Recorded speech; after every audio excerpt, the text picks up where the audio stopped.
McCarthy. Help if I have the microphone. Hi, I'm Mac McCarthy, and I help people with their breakups. And today we have a great show today. What does the dumper feel when they break up with me? And this is one of those ones that we've talked about before. But of course, we're going to talk about it again because when you're in a breakup, you think about those same daunting questions again and again and again. And that's the hardest part, right? Because you don't get the answer. Because 2 + 2 is 4.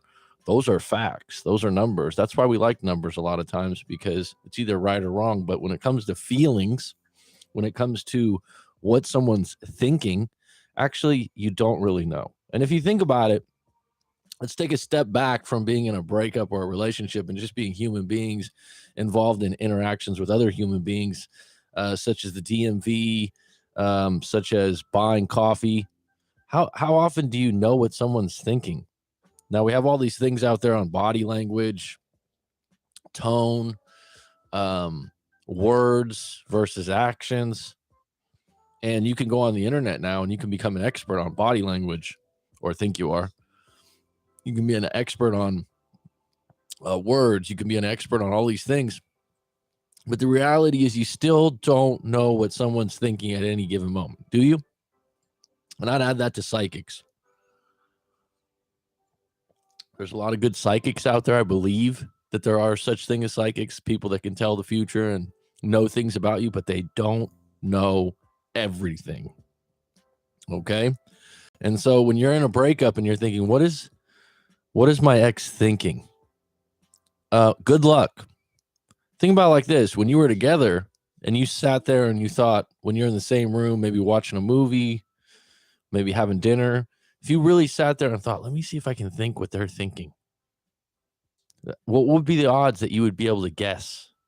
Now, when you're really going good as a couple, and people tell me if this resonates with you, when you're really going well as a couple, you finish each other's sentences. You might say, oh, I wanted to go to the movies today. And she says, that's what I was thinking. I wanted to go to this restaurant. That's the restaurant I was thinking about going. That's real. That's when you're in sync. That's when you're really going well together. That's when you are in each other's thoughts. That being said, you still don't know every thought of every moment. And think about this. What if you just recorded every thought you had as an individual? Some dark shit enters in there too, right? Some stuff you don't always want to share. And that's when you want to talk to a coach or a therapist and unload that stuff. A lot of times what I do is I hold space for people in a way where you can tell me anything, right? And I'm not going to overreact. I'm going to ask you some questions. Where did that come from? And that's the thing.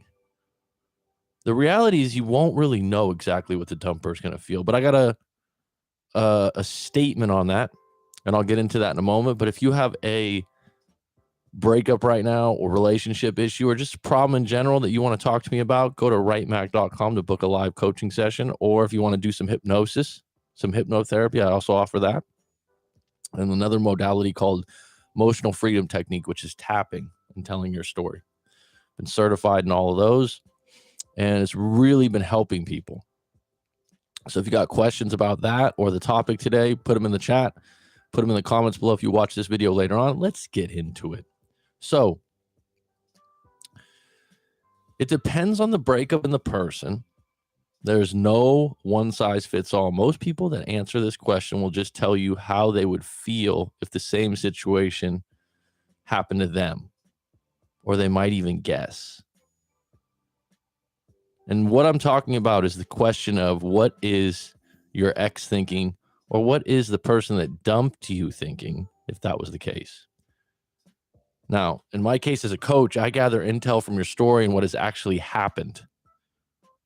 So what does that mean? That means that I'm not telling you what I would do for me. I'm asking you questions about yourself to get a better grasp on what happened, so you can come to better conclusions. Asking good questions is underrated. In most cases, you won't know exactly how they felt, and you never knew exactly how they felt. Now, think about that for a minute. When I say the word exactly, do you get what I mean? Did you ever know exactly what your ex was thinking, or when they were your partner, when things were going well? Probably not, but at the same time, you probably just didn't care as much. You had more confidence in the situation. But if you were with them long enough, you'll know their patterns and who they are as a person. Now, here's the thing. Looking at their past actions, how did they handle their past losses?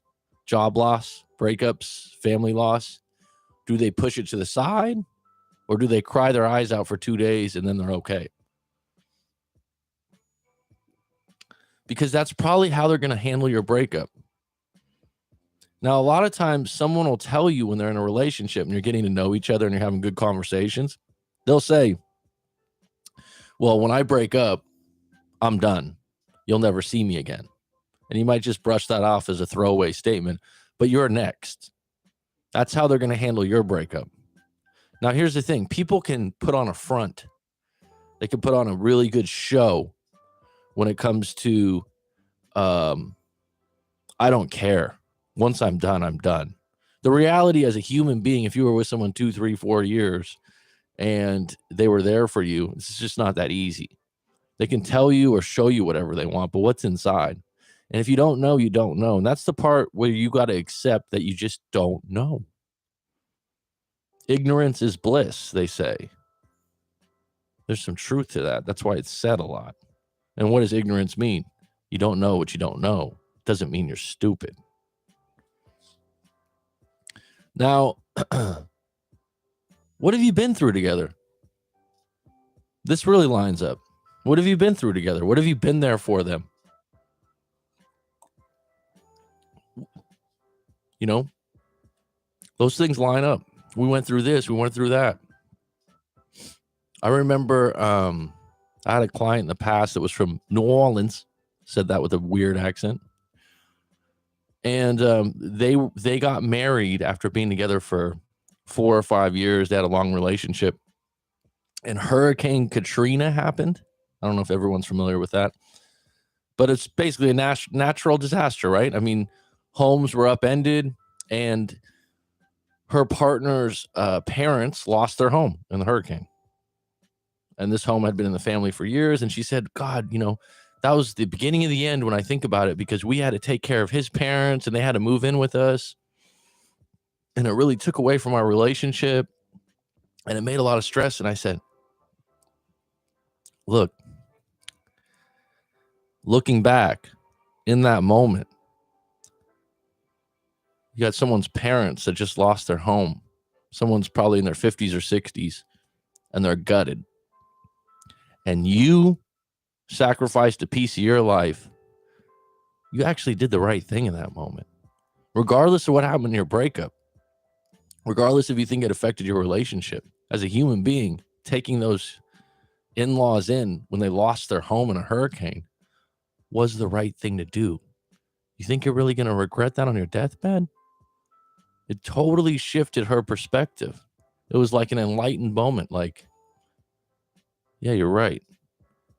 And the reality is, maybe it affected their relationship, but it wasn't the only problem.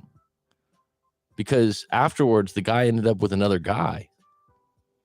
And she said she wasn't surprised by that. But in the back of my head, I was like, well, that's a big deal, right? Maybe he was never all in on the relationship. There was different aspects of that. But what have you been through together? Because when someone's sitting on a breakup or sitting on breaking up with you, that's going to go through their mind. Now,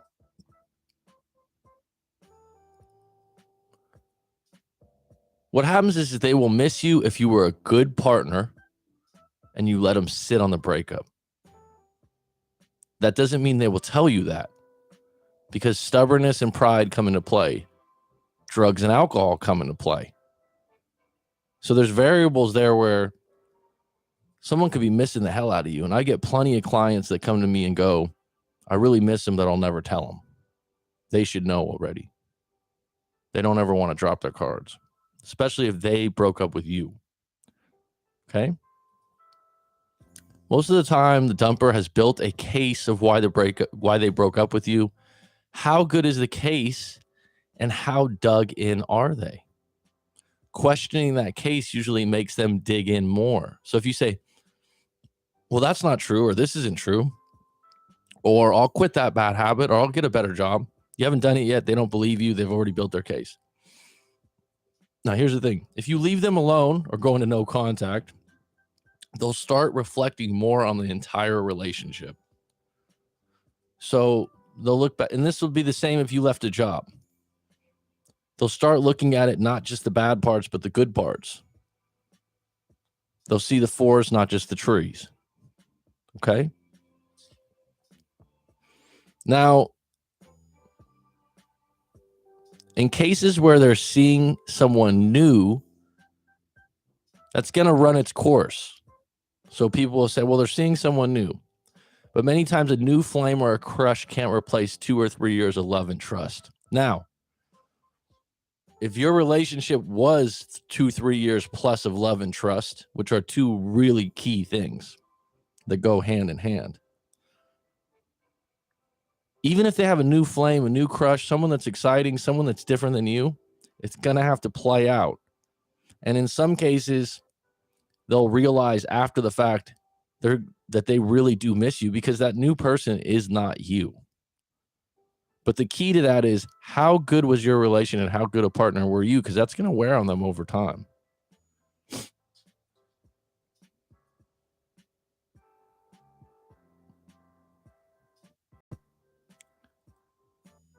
The social media pics aren't always real. Let me just punch this home. People stage their photos like publicity stunts.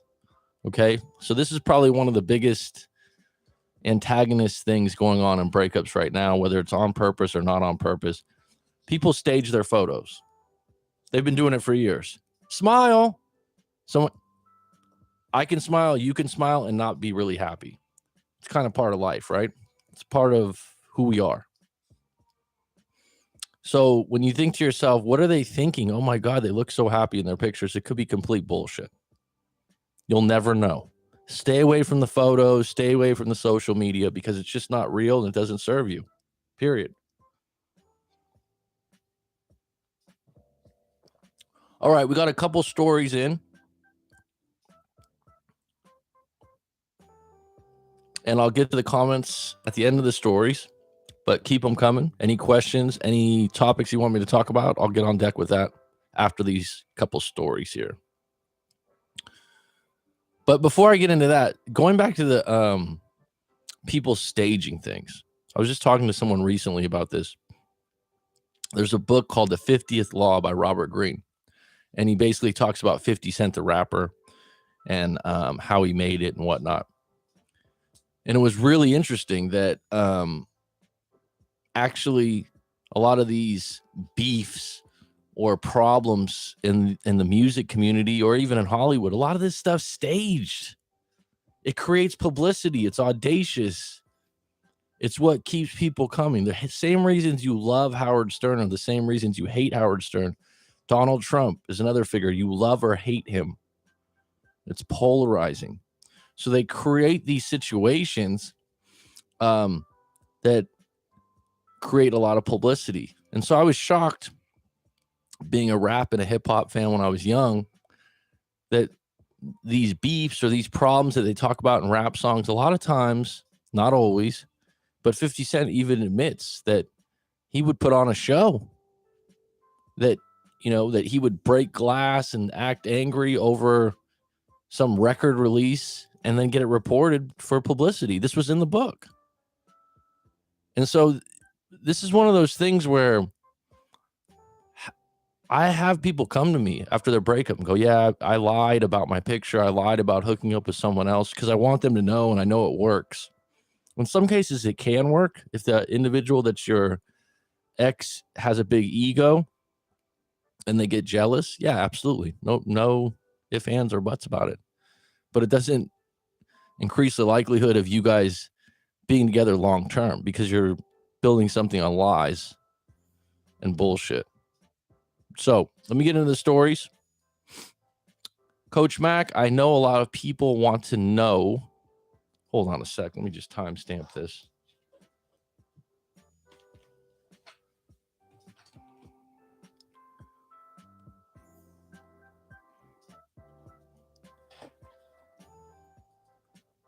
Coach Mac, I know a lot of people want to know how to get back with their ex, but I don't really want that. I know we won't work long term. Okay, that's good to know that. I'm 38 and he's 25. We were together for 3 years, but for two of those years we had an open relationship, which I was okay with and I took full advantage of. I've actually had open relationships since my late 20s. I know it's not for everyone, but it's worked for me, and I never plan to get married. So this person's very in touch with who they are and what they want, right? There's no, this is, I do this, I do that, I'm okay with it. This last year we were together, we actually lived together, and it went okay to good most of the time. But as we moved forward, the living together and having an open relationship didn't vibe well. Well, surprise, surprise, right? I'm sure that if there's a rule book or a playbook that helps people in open relationships, and I don't have a problem with an open relationship, probably living together would be a little bit difficult. I'm just guessing. We'd both get jealous, and we'd even tried bringing in a third partner, but we still end up fighting over who cared about who more. We broke up 3 months ago, and I'm seeing a couple other guys, so I'm not lonely. That being said, I do feel guilty as he took the breakup really badly. For me, it hurt, but just for a couple days, and then I was over it. Well, I'm guessing it probably hurt more than a couple days if you're writing this story to me and getting my take. And it could just be that your age difference, too, of 13 years, you could look at this person as someone being like your little brother or something like that.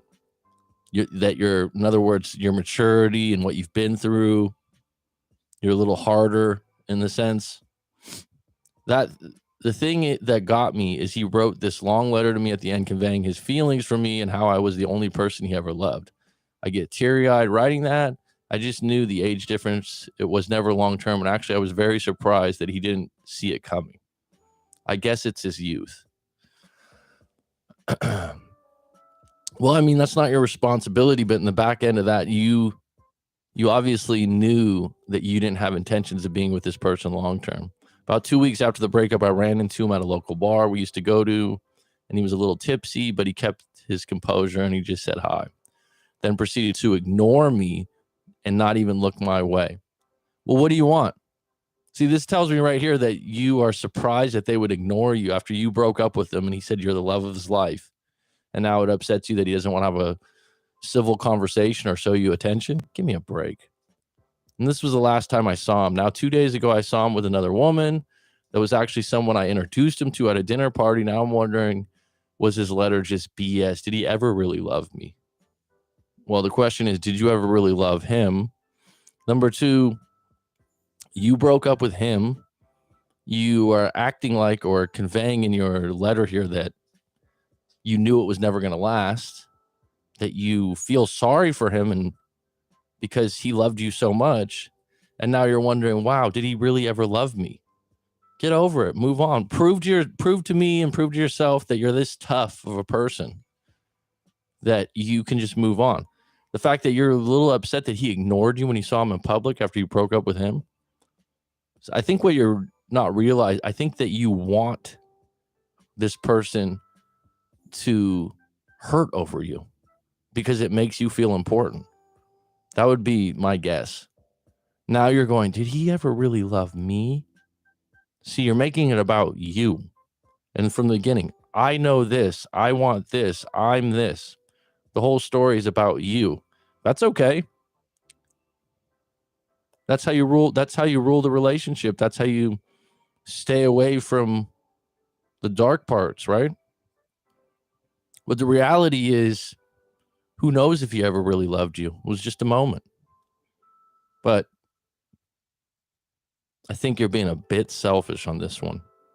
Move on, move forward, and leave this guy alone. He's 25 years old, just got out of a relationship with an individual that never had any intention of a long-term relationship. And he's moved on. He's moved forward. And the fact that he met someone that you introduced at a dinner party, so what? You were in an open relationship. Why does it bother you so much? Would be my question. Where's this coming from? All right, next story. Coach Mac McCarthy, thank you for your work and live streams. You've got special spice to your content. Thank you. I broke up with my girlfriend 10 days ago, and now it's just eating me up to see her on Facebook having a ball with friends. Okay, this is what I just said earlier. How do you know she's having a ball with friends? Because of pictures? Because of things that's said on Facebook? Stay off the Facebook. Stay off of all social media. It's not going to help you. It's going to hurt you.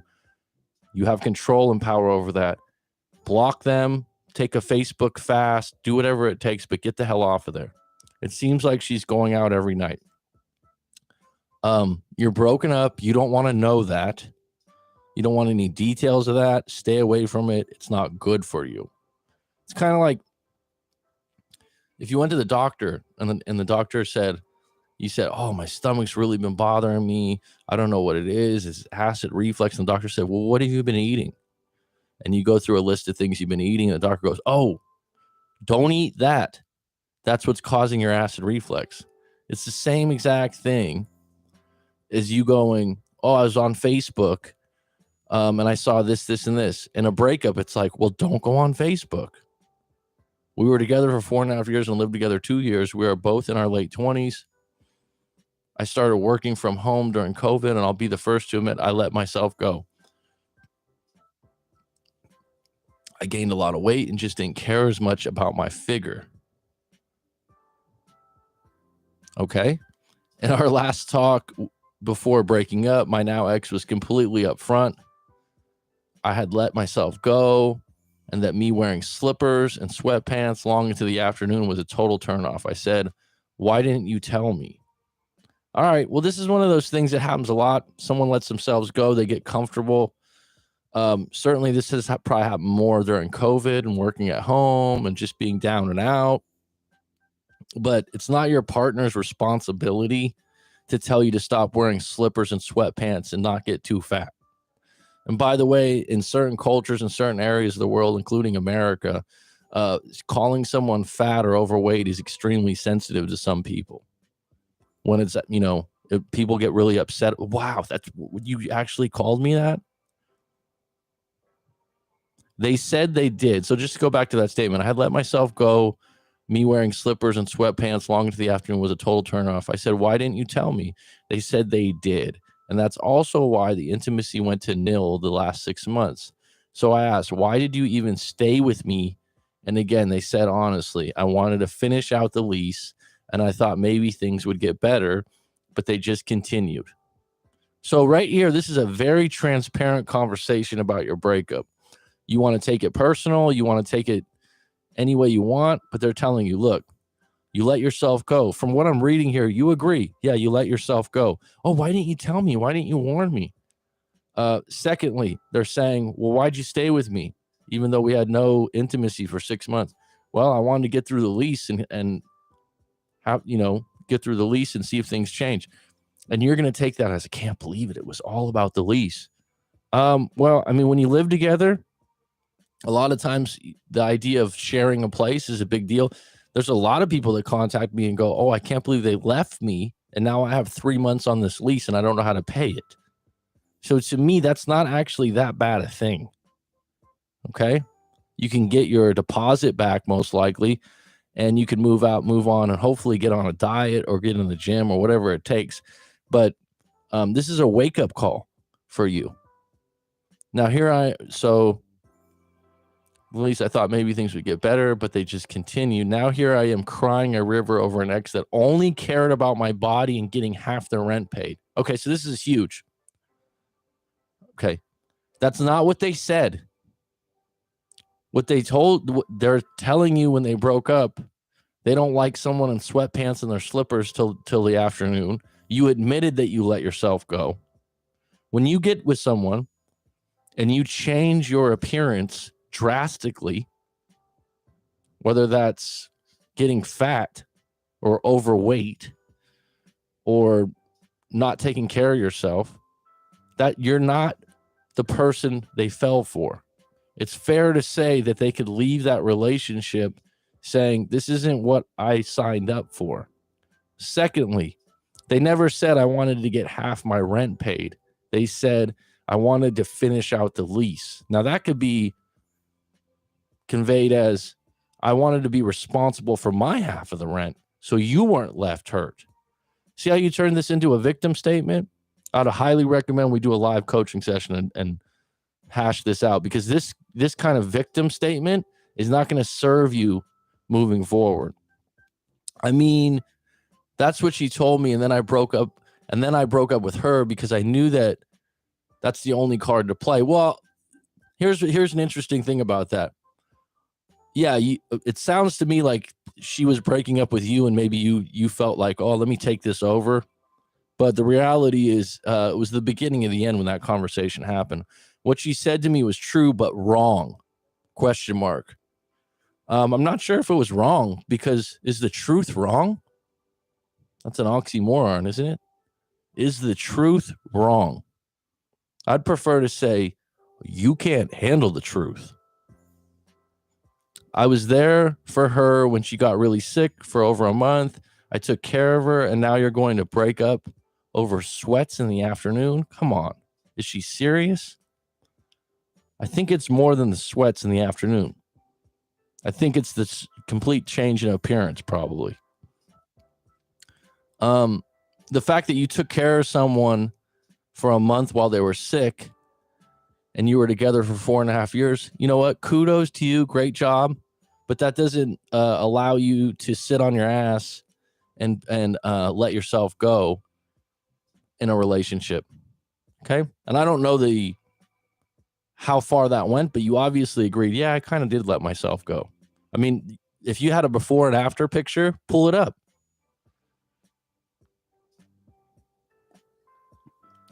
Looks and attraction count in relationships.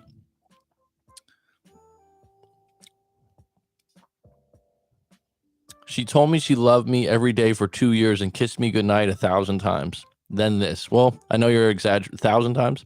Then this. Am I missing something here? Is this just an excuse? I think that if you really were in sweatpants and your slippers till the afternoon and you let yourself go with your weight, I gained a lot of weight. I think that's a valid reason that a lot of people would break up with someone. Now, love would have them hold out, hoping that you would see the light and start to change your habits. But a lot of times, correct me if I'm wrong, a breakup will be the consequence that's needed to do that. But right now, you're saying you're offended by the idea. I don't think I had a choice here. If your girlfriend says that what she said, you gotta call her bluff or not. It's been 10 days and she's only texted once with, I hope you're doing well. Well, the hope that you're doing well is it's pity. I heard from a mutual friend that she's moved in with a random roommate she met online, and they said they didn't know where the house was. Well, they're not telling you where the house was because they don't want you to know. I've been strong and no contact, and I haven't been needy at all. What should I say when I contact her, or should I just wait for her to contact me? I would consider getting your weight in line. So if you wrote, I've gained a lot of weight. All right. What happens is when you get really overweight, you can accept that. You can find beauty in it. There's a lot of men out there that like overweight women, and that's okay. I'm with you. It's not healthy, probably, but are you happy with yourself at that weight? If you are happy with yourself at that weight, well, then move on. This individual said specifically that, but they also mentioned that you're in sweatpants and slippers well into the afternoon. That would convey laziness or a lack of ambition or a lack of wanting to do things and getting outside. So right now you're just looking at getting back together, but the real problem here is you're a slouch, right? So, and they don't want to be with that. You can't change that in a day. You certainly can't change that by breaking up with them and making them feel guilty and missing you. Somehow you want to create a pity party here. Wow, they never loved me. They never did this. No, you let yourself go. Right? Does someone have a right to break up with you over letting yourself go? Yes, they do. You aren't who they first started the relationship with. Maybe they don't want to continue on. Them finishing out the lease with you wasn't a horrible thing. It's actually responsible in a lot of ways. So if I were you, if the issue was that, first take a good look in the mirror, ask yourself what you want of yourself. And if you're going to get back with this person, is it even a possibility right now? See, what happens is you were together 4.5 years. You hadn't had intimacy in 6 months. So what happened is that breakup was cemented and sealed with stamps on top of it for that individual of why they don't want to get with you again. Okay. So right now you gotta accept the breakup first. I think you think that by breaking up with them, creating some little pity situations, that you're gonna find a way to get them back. When it comes to letting yourself go, take some inventory. Literally. Do you agree that you let yourself go? It sounded like you did in the beginning. Do you agree you need to lose some weight and you're not the same person they were with in the beginning? Okay, start there. If you don't agree, keep on walking, keep on being who you are, be happy with yourself, and agree to disagree with your ex. All right, we got some on deck here. If you want to get into the comments, we have some time. Chris the Critic, how you doing? Pete, how you doing? G Money, always on money. How you doing?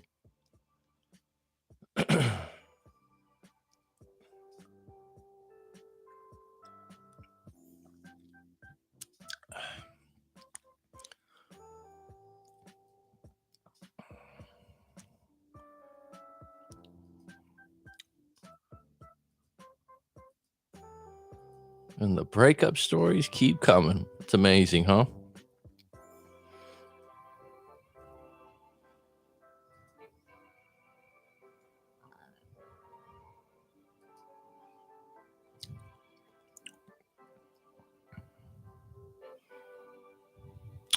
So just some questions that I left in the live stream. How well do you know your ex?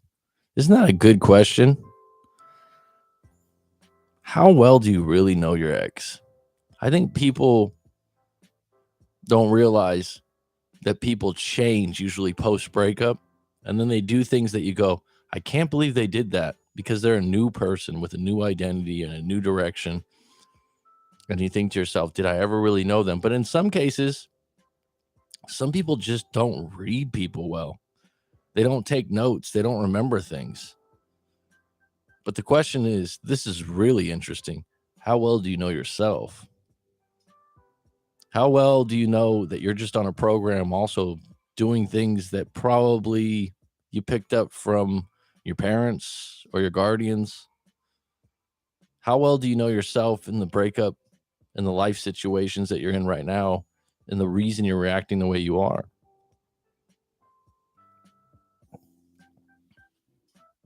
Are you assuming you know what your ex is thinking or even doing? Like saying, I think this, I think that. Pete says, how well do any of us know anyone?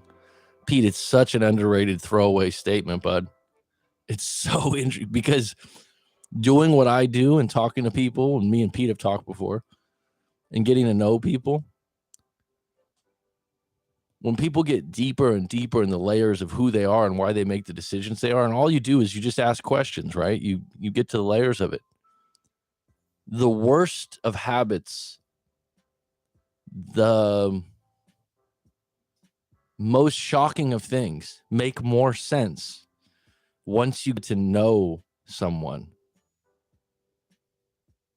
And once you get to know their past, if someone, for example, we just had this one where someone said they gained a lot of weight. I mean, gained a lot of weight meaning what? They didn't give me a number. But let's just say someone gets 100 pounds overweight. They're in great shape at 175 and they go to 275, right? And they come to me and they're like, look, I want to lose weight. I know I don't look good. I'm not happy with it. And then we get into like why they eat, what they do, why they feel what they do. And they get into this childhood story about being a fat kid playing video games and no one wanted to play with them. The stories are deeper. Suddenly the person goes from someone that's lazy and out of shape and doesn't care about fitness to someone that's was neglected as a kid, and the only thing they found comfort in was food. See how that narrative is so different? And then you can kind of feel for them. People are not static, they change. What you used to know may not be truth in the present.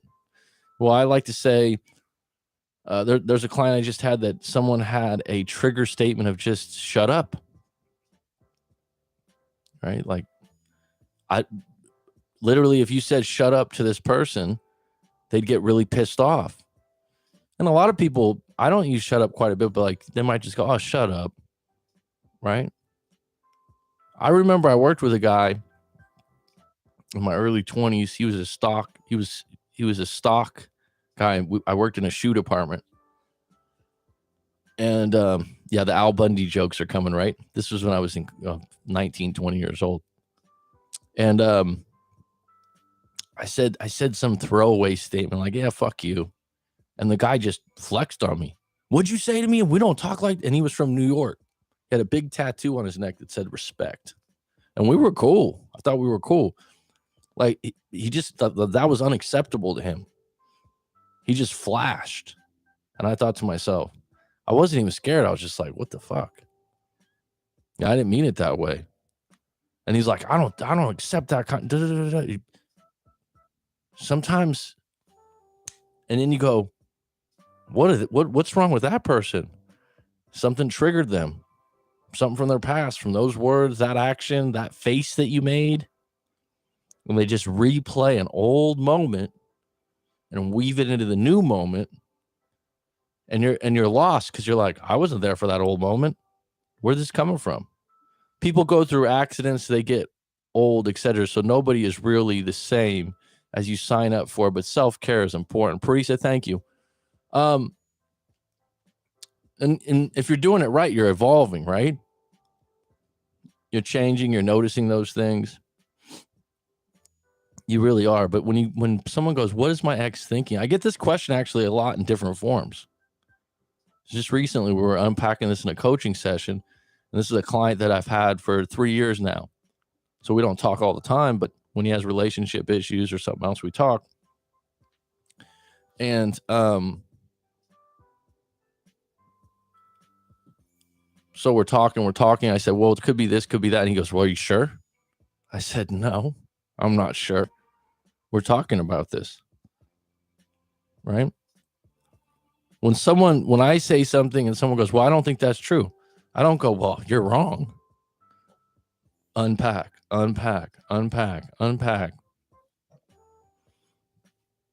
It's just interpretation. But interpretations count. Perceptions count. It's like, look at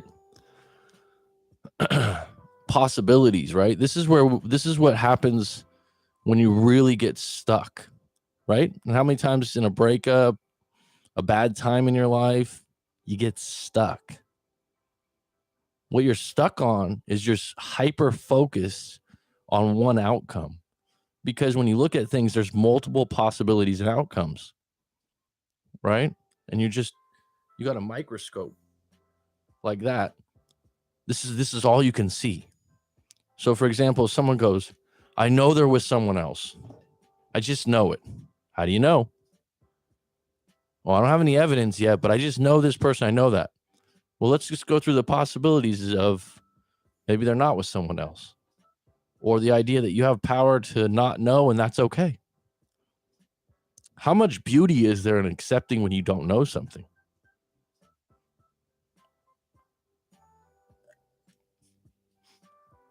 Being okay when you don't know.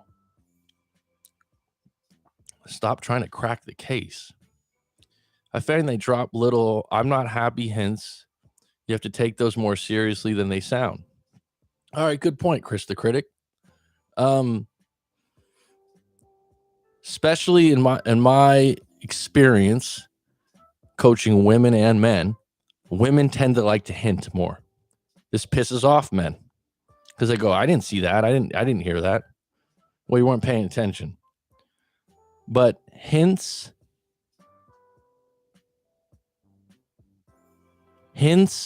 are there, right? But here's the thing. Even if they hint something, it still needs to resonate with you to work. Also, if someone's not happy about something you can't fix or you don't want to fix, that's the one, right? Someone drinks too much, someone smokes cigarettes, right? Those are two big ones. They keep hinting to you.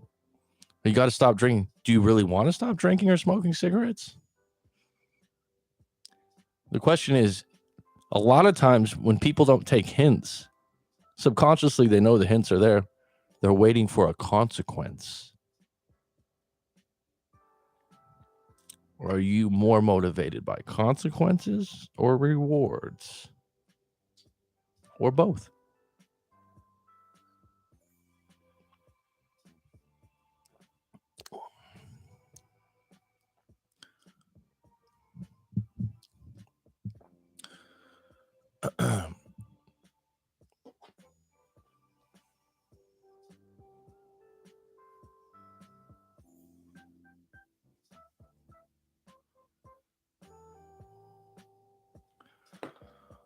All right, folks, we got 9 on deck, 3 likes. I appreciate it.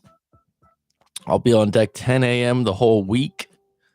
So it's my commitment to keep this daily live stream going throughout the month. See how we go. If you guys have any topics, even outside of breakups, we can evolve into that. If you have any comments if you watch this after the fact, please put it below. Otherwise, it's been great. It's been grand. It's been good. I'll see you tomorrow, 10 a.m. It's curtains.